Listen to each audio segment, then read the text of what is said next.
জুমার প্রস্তুতির কিছু বিষয় আছে। আমি কোরআন সুন্নাহ ঘেটে মোট 15টা সুনান পেয়েছি জুমার। সুনানুল জুমা 15টা। কয়টা শুনবেন?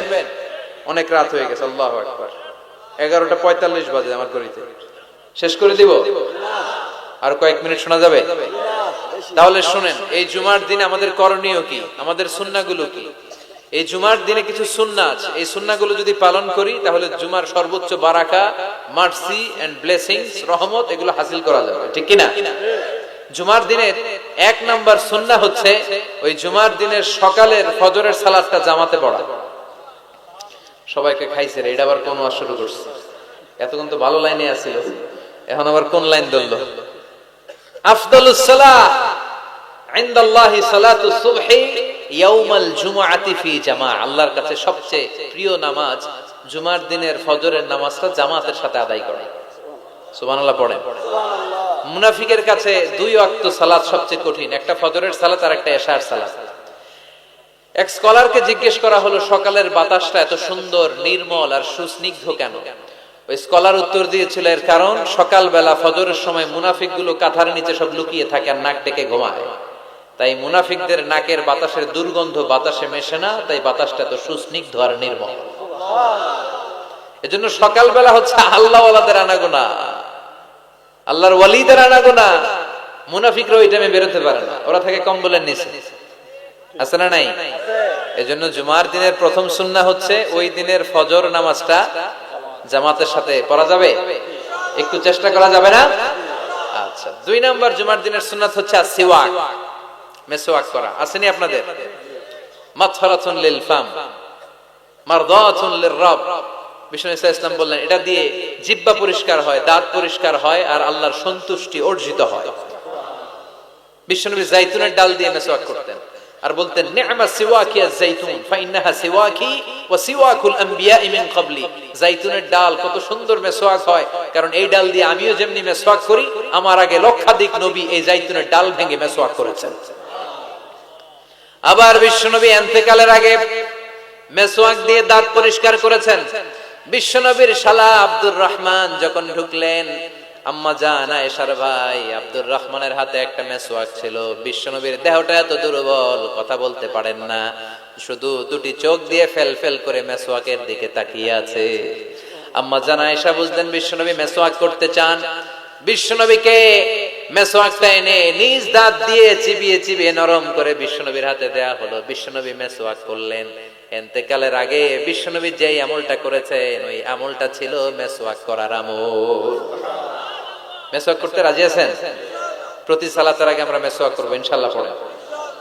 3 নাম্বার সুন্নাহ হচ্ছে আল গোসল। জুমার দিনে গোসল করা সুন্নাহ। আমরা গোসল করি না সবাই?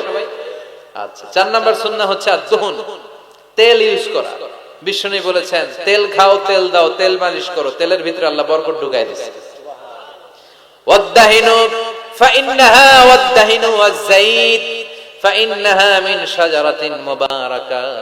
বিশ্বনবী বলতেন বেশি বেশি জাইতুনের তেল মালিশ করো, কেননা জাইতুনের তেল বরকতময় একটা গাছ থেকে উৎপন্ন হয়। বরকতময় গাছ জাইতুনের তেলটা অনেক বরকতময়। বিশ্বনবী দাড়িতে দিতেন, চুলে দিতেন। এই জাইতুনের তেল দাড়ি চুলে দিলে সহজে পাকা ধরবে না, দেরি করে পাকবে।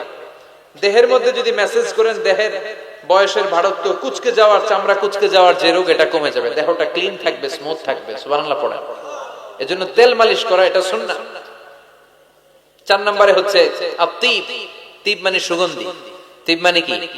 পারফিউম। বিষ্ণু ইসলামের কাছে কিছু জিনিস হাদিয়া হিসেবে পেশ করা হলে তিনি ফিরিয়ে দিতেন না। এর মধ্যে একটা হচ্ছে আত-তিব। একটা কি? সুগন্ধি। কেউ হাদিয়া দিলে বলতেন না লাগবে না, বলতেন না লাগবে না, নিতেন। দুধ দিলে কখনো বলতেন না লাগবে না, বালিশ দিলে কখনো বলতেন না যে লাগবে না, তেমনি সুগন্ধি দিলেও বলতেন না লাগবে না, মধু দিলেও বলতেন না যে লাগবে না। সুবহানাল্লাহ। এগুলো দিলেই নিতেন, ব্যবহার করতেন আর খাইতে পছন্দ করতেন। সুবহানাল্লাহ পড়েন। এই যে আমরা বালিশ দিছি এটা কিন্তু বিশ্বনবীর সুন্নাহ। আল্লাহ রাসূল সাল্লাল্লাহু বালিশে ট্যাগ দিয়ে বসতে পছন্দ করতেন। আলহামদুলিল্লাহ পড়েন। তার মানে সুগন্ধি ব্যবহার করা সুন্নাহ। আবার বিশ্বনবী বলতেন আরবাউন মিন সুনানিল মুরসালিন। 4টা আছে সব নবীদের সুন্নাত। এর মধ্যে একটা হলো আল হায়া, লজ্জাশীলতা, লাজুকতা। সব নবীরা লাজুক ছিলেন। 2 নম্বরে আতিব, সুগন্ধি ব্যবহার করা। 3 নম্বরে সেওয়াক, মেসওয়াক ব্যবহার করা। 4 নম্বরে নিকাহ, বিয়ে করা। সুবহানাল্লাহ পড়ে। এই 4টা সুন্নাহ সব নবীদের সুন্নাহ, এজন্য পারফিউম ইউজ করবেন। এরপরে জুমার আরেকটা সুন্নাত হচ্ছে আল-লিবাস আহসানুস সিয়াব, সবচেয়ে সুন্দর জামাটা পরা। কারণ আল্লাহ নিজে সুন্দর, ইন্নাল্লাহা জামিল ওয়া ইউহিব্বুল জামাল। আল্লাহ নিজে সুন্দর, তাই সব সৌন্দর্যকে আল্লাহ পছন্দ করেন, ঠিক কি না? এই মহাবিশ্বের সবচেয়ে সুন্দর কে? দুনিয়া সুন্দর, মানুষ সুন্দর, আসমান সুন্দর, জমিন সুন্দর, সুন্দরে সুন্দরে পাল্লা। জানি না কত সুন্দর তুমি আল্লাহ, জানি না কত সুন্দর তুমি আল্লাহ। সুবহানাল্লাহ পড়ে। ইন্নাল্লাহা জামিল ওয়া ইউহিব্বুল জামাল, তিনি সুন্দর আর তিনি সৌন্দর্যকে পছন্দ করেন। বিষ্ণু ইসলাম বলেছেন, ইন্নাল্লাহা ইউহিব্বু আইয়ারা আসারা নি'মাতিহি আলা আবদি। আল্লাহ তার বান্দার উপর তার নেয়ামতের বহিঃপ্রকাশ দেখতে পছন্দ করেন। আপনি যদি ধনী হন, আপনার ধনীর একটা প্রকাশ যেন আপনার দেহে থাকে, এতে কোনো সমস্যা নাই। আপনি 1000 কোটি টাকার মালিক, আপনি সিরাপারা জামা পড়ছেন কেন? কিপটামি করতে বলছে কি আপনাকে? আপনি সুন্দর চমৎকার জামা পরবেন আর শুকরিয়া করবেন কার? আল্লাহ। কথায় কথায় বলবেন শুকরান লা ফখরান, শুকরিয়া আল্লাহর, ফখর করছি না। কারণ আল্লাহর দেয়া নেয়ামতের একটা বহিঃপ্রকাশ, সিম্পটম আল্লাহ আপনার দেহে, আপনার গায়ে, আপনার চলনে বচনে দেখতে পছন্দ করে। সুবহানাল্লাহ পড়ে। এজন্য জুমার দিন সুন্দর জামা পরে যাওয়া সুন্নাহ। এরপর আরেকটা সুন্নাহ হচ্ছে ইকসারুস সালাহ আলা রাসূলিল্লাহ, আল্লাহ রাসূলের উপর বেশি বেশি দুরূদ পড়া।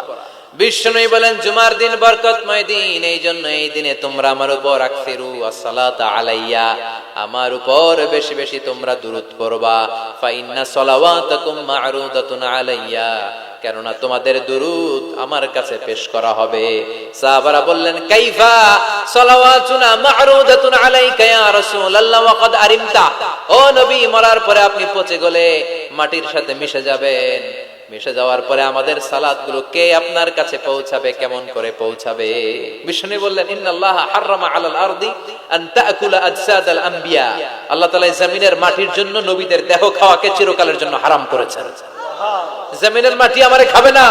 আল আমবিয়াউ আহইয়াউন ফি কুবুরিহিম ইউরযাকুন, নবীরা কবরে জীবিত আর তাদেরকে রিজিক দেয় কে?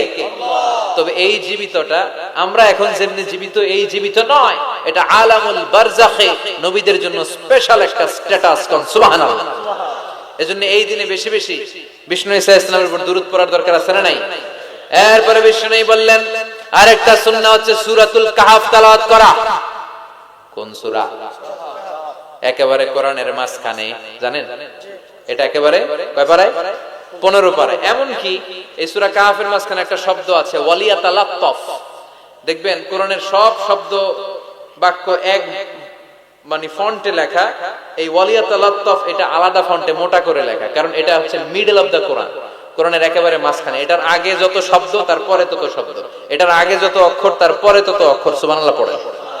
ওয়ালিয়াতালাত্তাফ আছে না নাই? এই সূরাটা যদি কেউ পড়ে, অনেকগুলো ফজিলত। 1 নাম্বার ফজিলত, ইয়াকুনু লাহু নূর ইয়াউমাল কিয়ামা, এই সূরাটা কিয়ামতের দিন তার জন্য একটা আলোকবর্তিকা হবে, আর এই আলো দিয়ে সে ফুলসিরাত পার হয়ে যাবে। আবার বিষ্ণু বললেন, সূরা কাহফের প্রথম 10 আয়াত যে ব্যক্তি জুমার দিন তেলাওয়াত করবে, উসিমা মিন ফিতনাতিদ দাজ্জাল, তারে দাজ্জালের ফিতনা থেকে বাঁচিয়ে দিবে কে? আবার এই সূরাটা যে জুমার দিন তেলাওয়াত করবে, 2 জুমার মাঝখানটারে আলোকিত করে দিবে কে? এজন্য জুমার দিন কোন সূরা? সবাই বলতে হবে, মনে থাকবে সবার। এরপর আত-তাবকির ইলাল মসজিদ, মসজিদে আগে আগে যাওয়া, আমরা আগে আগে যাওয়ার চেষ্টা করব। এরপর আল মাশিউ আলাল আকদাম, পায়ে হেঁটে যাওয়া সুন্নাহ। পায়ে হেঁটে, দূরের জায়গা হলে cycle, Honda, CNG, private car দিয়ে আপনি যেতে পারেন, সমস্যা নাই। যদি সুযোগ হয় পায়ে হেঁটে যাবেন, এটাতে সওয়াব বেশি না কম? এরপরে আদম তাখাত্তি রিকাবান নাস, মানুষের ঘাড় ডিঙ্গিয়ে যাওয়াকে বিশ্বনবী নিষেধ করেছেন। অনেকে আসে দেরিতে, যেতে চায় আগে, আসে না নাই? জুমার দিন আসছে সবার শেষে, মানুষের ঘাড়টা ডিঙ্গিয়ে সামনের কাতারে যেতে চায়। এই মসজিদটা সবার, এখানে কাউকে কষ্ট দিয়ে ধাক্কা মেরে নিজের সামনে যাওয়া যাবে না। There is no difference between black and white, upper and lower, between the richer section of the society and poorer section of the society, between the prime minister, between the president and rickshaw puller, labor and factory worker. Everyone is completely equal. totally equal, 100% equal in the eyes of Islam. চিল্লায় কোন ঠিক কিনা? ইসলাম বলে সাদা কালোয় পার্থক্য নাই, ধনী গরিবে পার্থক্য নাই, প্রধানমন্ত্রী, প্রেসিডেন্ট, কুলিওয়ালা, ঠেলাওয়ালা, দিন মজুর, ফ্যাক্টরি ওয়ার্কারের মধ্যে পার্থক্য নাই। পার্থক্য এক জায়গায়, ইন্না আকরামাকুম ইনদাল্লাহি আতকাকুম। যার হৃদয়ের মধ্যে আল্লাহর ভয় বেশি, সেই কিয়ামতের দিন হবে সেরা। ঠিক কিনা? এজন্য মসজিদে সবার জন্য জায়গা সমান। আপনি কাউকে ডিঙ্গিয়ে ধাক্কা মেরে সামনে যেতে চাইবেন না। বিশ্বনবী জুমার খুতবা দিচ্ছেন,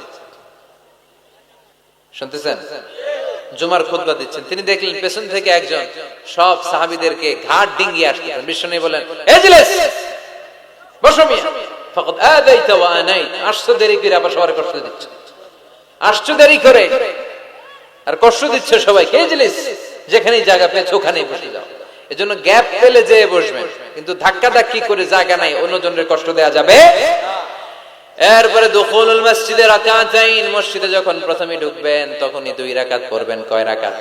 ক্বাবলাল জুমা বাদাল জুমা নিয়ে অনেকে প্রশ্ন করে, খেয়াল রাখবেন, ক্বাবলাল জুমা সহিহ সুন্নাহর আলোকে এটা অনির্ধারিত, এটা সুনির্ধারিত নয়। মা কুদ্দিরা রাকাত, আপনার যতটুকু সম্ভব হয়। 2 করে আপনি মসজিদে গিয়েছেন, এখনো খুতবা শুরু হয় নাই, 2 রাকাত পড়লেন।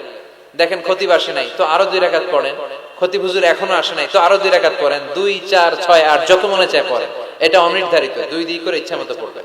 আর বাদাল জুমা হচ্ছে 4 রাকাত পড়া সুন্নাহ। কয় রাকাত? যদি মসজিদে পড়েন, আর বাড়িতে যেয়ে বললে 2 রাকাত। বিশ্বনবী বাদাল জুমা যতবার মসজিদে নববীতে পড়েছেন 4 রাকাত, ঘরে পড়লে 2 রাকাত। সুবহানাল্লাহ পড়েন। ক্বাবলাল জুমা বাদাল জুমা ক্লিয়ার। এরপরে বিশ্বনবী বললেন, আল ইনসাত ওয়া হুসনুল ইস্তিমা। যখন জুমার খুতবা চলবে কোনো কথা বলা যাবে না, কান 2টা খরগোশের মতো খাড়া করে খুতবা শোনার দরকার আছে রাডাই। ইদা কুলতা, বুখারীর হাদিস, ইদা কুলতা লি সাহিবিকা ইয়াউমাল জুমআতি আমসিত ফাকাদ লাগাউতা। তুমি জুমার দিন খুতবা চলাকালীন সময়ে 2 জন কথা বলতেছে, তুমি যদি ওদেরকেও থামতে বলে, এই থামো, এটাও তুমি ভুল কাজ করছো। তুমি থামতে বলছো কেন? এই থামো বলে তুমি আরেকটা কথা বাড়াইছো। ঠিক কিনা? এই থামো, এটাও বলার দরকার নেই।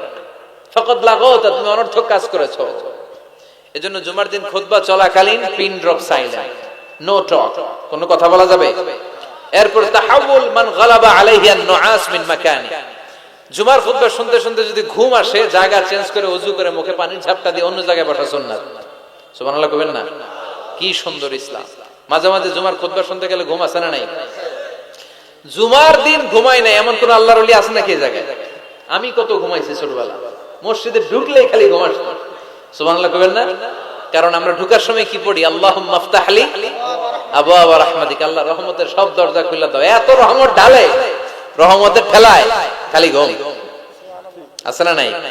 রহমতের বাড়ি ধারা ঝিরি ঝিরি যখন বর্ষিত হয় তখন আমাদের ঘুম চলে আসে। বিষ্ণু বলেছেন, যার ঘুম চলে আসে সে যেন জায়গাটা চেঞ্জ করে অন্য জায়গায় বসে, কিংবা মুখে পানির ঝাপটা দিয়ে আসে, কিংবা আবার যেন ওযু করে নাশাতা, তার প্রাণবন্ত একটা হৃদয় নিয়ে খুতবা শোনা শুরু করে দেয়। সুবহানাল্লাহ পড়ে।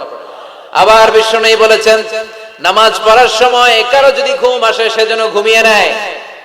নামাজ পড়ছেন আবার ঘুমাচ্ছেন, বিষ্ণু বলেন, নামাজ চলাকালীন ঘুম আসলে নামাজ পড়বেন, আগে ঘুমাবে। কারণ সে যদি ঘুমের ঝিমুনির মধ্যে থাকে, আল্লাহর প্রশংসা করার পরিবর্তে সে আল্লাহরে গালি দিয়ে বসবে। করতেছে প্রশংসা, চাইবে, কিন্তু মুখ দিয়ে চলে আসবে কি? গালি। মানুষের চাহিদা, ডিমান্ড, হিউম্যান ডিমান্ডকে আল্লাহ কত গুরুত্ব দিয়েছে। আবার বিষ্ণু বললেন, ইযা জাআল আশা ওয়াল আশা মাআন কদ্দিমুল আশা ক্বাবলাল ইশা। এশা আশা 2টা যদি একসাথে চলে আসে, এশার আগে আশা খায়া ফেলাও। এশা মানে রাতের শেষ নামাজ, মানে এশার নামাজ। এশা মানে কি নামাজ? রাতের নামাজ। আর আশা মানে রাতের খাবার, সাফর অথবা ডিনার। রাতের খাবারকে আরবিতে কি বলে? আশা। আর এশার নামাজকে আরবিতে কি বলে? এশা। তো বিষ্ণু বললেন, এশা আর আশা 2টা যদি একসাথে আসে, আগে আশা খাইয়া লও, পরে এশা বইরো। কারণ আশা থুইয়া মানে বিরিয়ানির প্যাকেট থুইয়া যদি নামাজে দাঁড়াও, মন চলে যাবে ওইখানে, কি রে আমি কি ঠ্যাং পাইলাম না রান পাইলাম, খাবার কি গরম না ঠান্ডা, আমার প্যাকেট আছে তো না নিয়ে গেল কেউ, টেনশন আছে না নাই? এজন্য এশা আশা একসাথে হইলে আগে আশা খাও। সুবহানাল্লাহ পড়ে। এরপরে বিষ্ণু বললেন, বেশি বেশি দোয়া করবা। জুমার দিন দোয়া করলে কবুল করে কে? বিষ্ণু বলেছেন, জুমার দিনে ইন্না ফিল জুমআতি সাআ লা ইওয়াফিকুহা আবদুন ইল্লা আ'তাহা জুমার দিনে এমন একটা মুহূর্ত বা ক্ষণ আছে, ওই মুহূর্তে যে যাই চাবে আল্লাহ তাই দিয়ে দিবে। নামাজের আগে, কেউ বলেছে নামাজের পরে। সবচেয়ে গ্রহণযোগ্য মতামত হচ্ছে আসরের সালাতের পরে মাগরিবের আগ পর্যন্ত, বিশেষ করে ক্বাবলা গুরুবিশ শামস, সূর্য ডোবার আগের যে অন্তিম মুহূর্তটা, ওই মুহূর্তে আপনি আল্লাহর কাছে যাই যাবেন আল্লাহ তাই দিয়ে আপনাকে ধন্য করে দিবেন। তাহলে জুমার দিনের গুরুত্ব আছে না নাই? এই সুন্নতগুলো পালন করা যাবে, আগে আগে জুমার নামাজে যাওয়া যাবে, জুমার খুতবায় অংশগ্রহণ করা যাবে। তো এই জুমার খুতবাগুলো নিজেদের জীবনের জন্য পাথেয় হিসেবে সংগ্রহ করতে হবে। আর খতিব সাহেব যারা আছেন তারা কনস্ট্রাকটিভ, গঠনমূলক উপায়ে এই জুমার খুতবা দ্বারা সমাজটাকে আলোকিত করবেন। আমরা যেন কোরআনের আলোকে নিজেদেরকে আলোকিত করতে পারি, সমাজটারে আলোকিত করতে পারি, গোটা বিশ্বটারে আলোকিত করতে পারি। আল্লাহ তুমি তৌফিক দাও। আরো জোরে পড়ি আমিন। যতগুলো কথা বলেছি কোরআন সুন্নাহর আলোকে বলেছি, বানিয়ে কিছু বলি নাই।